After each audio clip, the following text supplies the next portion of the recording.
Hello, everyone. I hope that you are doing well and that you have been staying safe. I'm Jake, and in this video, we're going to talk a little bit about the book The New Kids Big Dreams and Brave Journeys at a High School for Immigrant Teens by Brooke Hauser. And in this video, we're going to be talking specifically about the barriers that these students faced.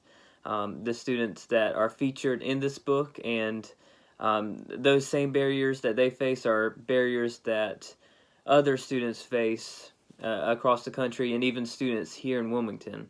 And I want to go ahead and point out from the start that we're not going to be able to talk about all of them. We're just going to highlight a few of them that are mentioned and that you can see from this book.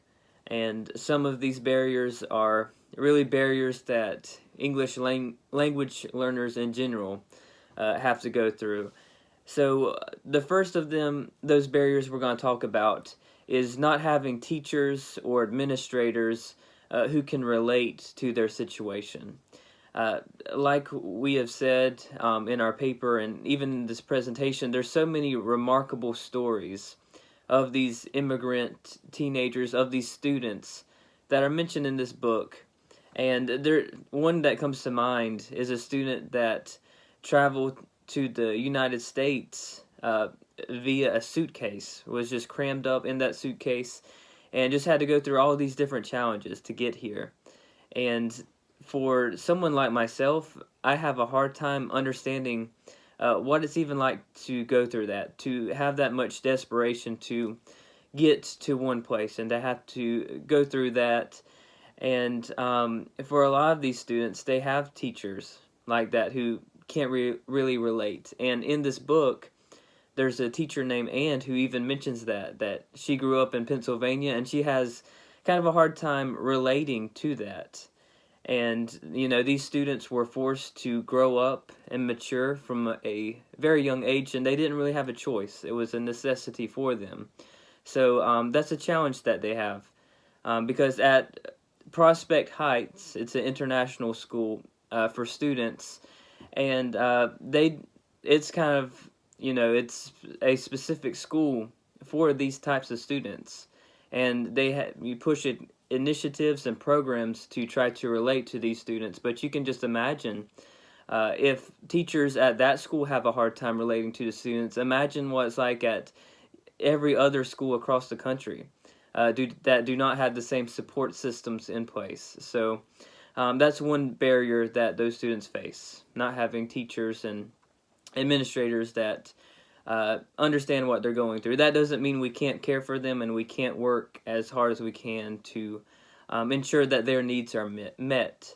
The next one I want to talk about is that oftentimes these students have families who don't support their academic pursuits, and maybe they just think that school is a waste of time for them, and they pull their kid out of school so that they can maybe work, so that they can make money to support the family. And for some of the students, they don't know their parents. They've either lost their parents or lost touch and contact with their parents. So they don't have that support at home to encourage them in what they're doing at school and their future academic goals that they have. So they lack that support from their families in a lot of cases. Another barrier that these students face is the fact that other students around them don't understand their culture. Oftentimes there's, false stereotypes that people have about certain students. And one case that's mentioned in this book is there's a girl who has an arranged marriage. And a lot of these other students in her class just did not understand what that process was like and what it was like for her and what she was going through at the time. Because this particular girl, she was still in high school, and her marriage was already being arranged, and she got married at that young age. And she had met this person a few times, but didn't really know the person who she was about to marry very well. Obviously, there's a fear for some undocumented students, that they may get deported. That's another barrier that they face. And there's a student in the book who battles with that barrier and that fear, throughout his time in school, time at this school. And kind of going off of that, another barrier that these students have to face is that if they're undocumented or their parents are undocumented citizens, then they are not able to apply for financial aid, which hinders them from being able to pursue their academic goals. Kind of like we talked about with not having family support, even though it's a little bit different. In this case, there's a lot of students that go to Prospect Heights that they are great students, and they show great resilience in an academic perspective and also a general life perspective. But whenever application season comes around, they apply to their dream schools, and in some cases, they get accepted to these dream schools that they had. And at this time of the year, at this school, there's great excitement from these students and from their friends whenever they get accepted to their dream school. But there's also some hesitation on the teachers' part who work there. For these teachers, administrators, they know that these particular students don't have a way to make ends meet.